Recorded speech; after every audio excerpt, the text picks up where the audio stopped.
જય માતાજી મિત્રો, નવો દિવસ નવી આશા સાથે પાછો આજનો બ્લોગ આપણે ચાલુ કરી.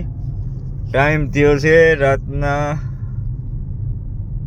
1:25, તારીખ થઈ છે 25/6. અને આજે બ્લોગ મોડું કરવાનું કારણ એ કે આપણે ઘરે બેઠા હતા ત્યારે ઉબેરમાં 100 રૂપીસની રાઈડ પડી ગઈ. નાનકડી રાઈડ જ હતી અને શું એની ડિટેલ હતી હું સ્ક્રીનશોટમાં નાખી દઈ.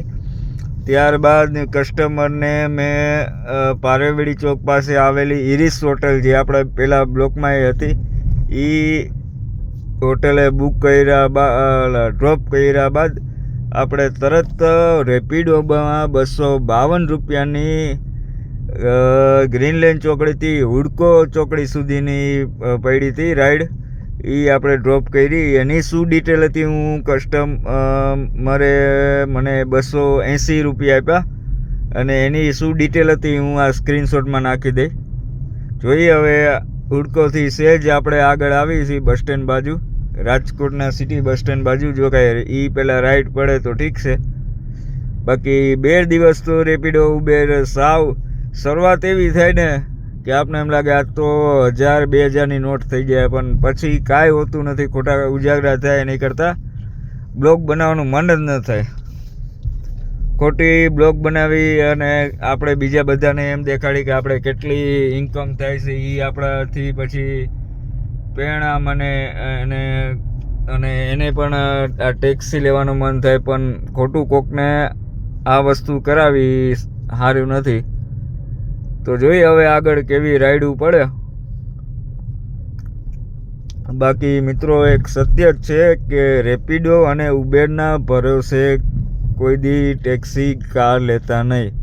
ટેક્સી શું પણ કાંઈ પણ બિઝનેસ થર્ડ પાર્ટી એપના મુજબ લેતા નહીં, કેમ કે તમારે રોજે રોજ જે ઇન્કમ આવશે હાલો તેનાથી તમારા હપ્તા ભરાશે, હપ્તામાં વધઘટ થાય, તમારો સમય બગડે. એની કરતાં કંઈક નોકરીએ રહ્યો ને તો પણ ચાલે, કેમ કે હું પોતે પાર્ટ ટાઈમ આ બિઝનેસ કરું અને પ્લસમાં મારે પોતાની વેબસાઇટ છે અને બીજું એ કે મારે ગૂગલમાં આઈડી છે અને મારે પોતાની કેટલી પ્રાઇવેટ પાર્ટી છે જેનાથી મારે આ વસ્તુ ચાલે.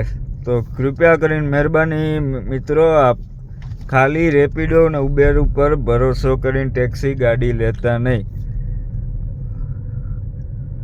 બરોબર. અને પ્લસમાં કહેવાનું બીજું એ મતલબ રહે કે ગાડી વરસ દિવસ તમને સારું લાગશે બધી રીતના, પણ આગળ જતાં તમારે આનો પાસિંગ આવે, ઇન્સ્યોરન્સ આવે, EMI ગણી જ લ્યો અને મેન્ટેનન્સ બધું જો જોવા જશો ને તો ખાલી રેપિડો ઉબેર ઉપર હાલશે નહીં. અને પ્લસમાં અત્યારે ટેક્સી કાર પણ કેટલી વધી ગઈ છે ને કે તમે એક ટ્રીપમાં તમારે 10-12 ગાડીઓ હોય. તો જોઈએ મિત્રો આગળ કાંઈ પડે કે નહીં. તો મિત્રો છેલ્લે આપણે 1 વાગે તમે ક્લિપમાં જોયું આપણે હુડકો એ ડ્રોપ કરીને ત્યાંથી હું ખાલી આવ્યો. આ રાજકોટનું બસ સ્ટેન્ડ છે, કાંઈ એક પણ ટ્રીપ વાગતી નથી, એક પણ ટ્રીપ નહીં. છેલ્લા કેટલા ટાઈમથી લગભગ ઓલ ઓવર ગુજરાતમાં જો, અમદાવાદ આપણે છે, સુરત છે, બધાય વ્લોગમાં જો બધાય કહે છે કે બેકાર જ છે. એટલે ખાલી રેપિડો ઉબેર ઉપર ભરોસો રાખી જિંદગી ટેક્સીની કરતા નહીં. આની વાંહે ઘણું ભોગ તમારે દેવો પડે, પ્લસમાં કેટલી જિંદગી તમારી અડધી આમાં વહી જાય. બેકઅપમાં કાંઈ પણ ઓપ્શન રાખજો, આગળ જતાં હજી શું મંદી આવે શું, કેમ કે દિવસે દિવસે પેસેન્જર વધે તો દિવસે દિવસે ગાડીઓ પણ વધે. હું છેલ્લા 2.5-3 કલાકથી બસ સ્ટેન્ડે છું, એક ટ્રીપ ન થઈ, બધી એપ્લિકેશન ચાલુ છે મારે. જોઈએ આજે ટ્રીપ ન મળે. ટોટલ મેં ₹100 પ્લસ 252 એટલે 300-350નો ધંધો કર્યો છે. તો મિત્રો બધા વિચાર કરીને ખરેખર ગાડી લેજો.